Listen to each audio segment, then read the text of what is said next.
So here is the probably what you guys have been waiting for, right? That one trick to achieve clarity, right?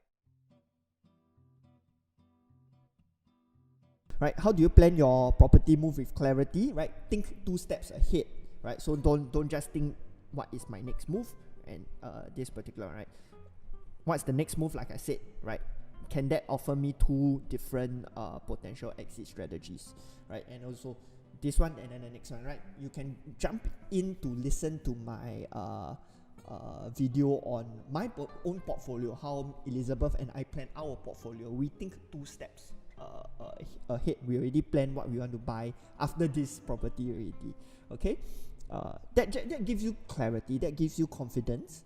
Okay, so that you are treading your own path and not affected by the news here and there, because with the world changing so quickly, things change so fast, right? And you're gonna get affected, right?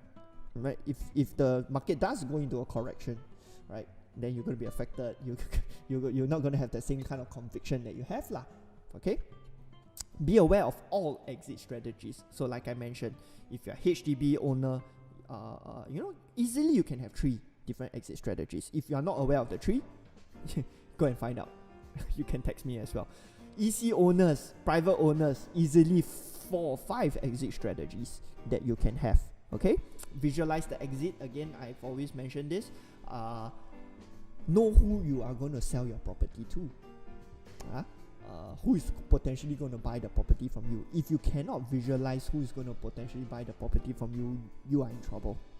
Okay, most likely that property, and if you really like it a lot, most likely you are being too emotional about it, and only you are the only person that likes that property and wants to buy the property. Case in point, 1 2-bedroom penthouses with huge roof terraces. Not a very big group of people that you can potentially sell those units to.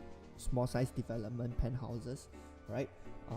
So you got to be very clear in your exit, right? Visualize your exit.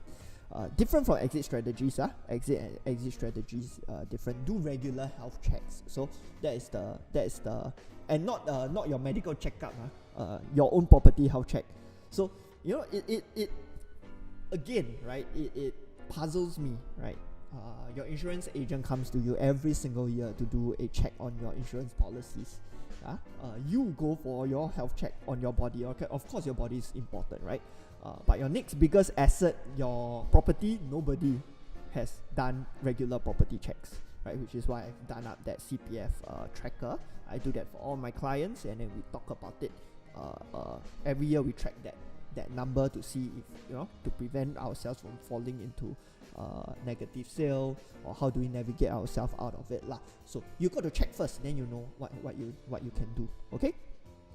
And lastly, flexibility. Super duper important to always have flexibility in your property plan. That comes from, of course, right, having various exit strategies that plays hand in hand with one another. Also, be flexible in how you think, right? It's never a good idea to say I want to hold forever, and especially in this time and age whereby things change so rapidly. Holding forever, never a good idea. Okay, so please be flexible in how you plan, and also be flexible in how you think. Okay, really lah.